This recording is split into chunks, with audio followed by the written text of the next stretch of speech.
కొంతమంది ఇలా నిద్రపోయారో లేదో అలా గురక వస్తుంటుంది. వాళ్ళు గురక మొదలు పెట్టారంటే మంచి నిద్రలోకి జారుకున్నట్లు ఇండికేషన్లా ఫీల్ అవుతారు. ఇక చాలు అలా అనుకోవడం వెంటనే ఆపేయండి. ఎందుకు ఇలా అంటున్నాను అంటే గురక ప్రాణాంతకం అవుతుందని వైద్యులు చెబుతున్నారు.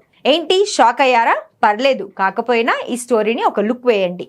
ఎందుకంటే మీకు సాధారణ గురక ఉంటే పర్వాలేదు, కానీ చాలా బిగ్గరగా గురక ఉంటే ఎందుకన్నా మంచిది ఒకసారి చెకప్కు వెళ్ళండి.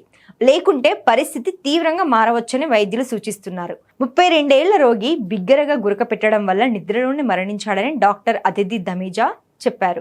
బిగ్గరగా గురక పెట్టడం కొన్నిసార్లు స్లీప్ ఆప్నియాకు సంకేతమని ఆయన చెప్పారు. ఈ సందర్భంలో ఆయన మాట్లాడుతూ స్లీప్ ఆప్నియాతో బాధపడే వారికి వాయు మార్గం ఇరుకుగా ఉంటుంది. దీని కారణంగా శ్వాస తీసుకోవడంలో ఇబ్బంది ఏర్పడవచ్చని చెప్పారు.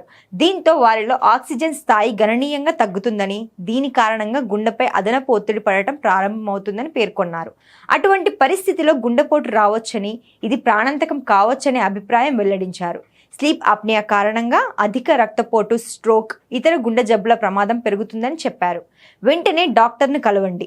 మీరు నిద్రపోతున్నప్పుడు బిగ్గరగా గురక రావడం లేదా మీ కుటుంబంలో ఎవరికైనా ఇలా వస్తే దానిని లైట్ తీసుకోవద్దని వైద్యులు సూచిస్తున్నారు. అటువంటి పరిస్థితిలో మీరు వెంటనే వైద్యుడిని సంప్రదించి అవసరమైతే తనిఖీ చేయించుకోవాలని చెబుతున్నారు. కొన్నిసార్లు కొందరికి పూర్తి రాత్రి నిద్ర తర్వాత కూడా అలసిపోయినట్లు అనిపిస్తుంది. దీనిని అంత తేలిగ్గా తీసుకోకుండా వైద్యుడిని సంప్రదించాలని అంటున్నారు. ఏది ఏమైనా ఆరోగ్యం విషయంలో నిర్లక్ష్యం చేయకండి అని చెబుతున్నారు. చూసుకోండి మరి.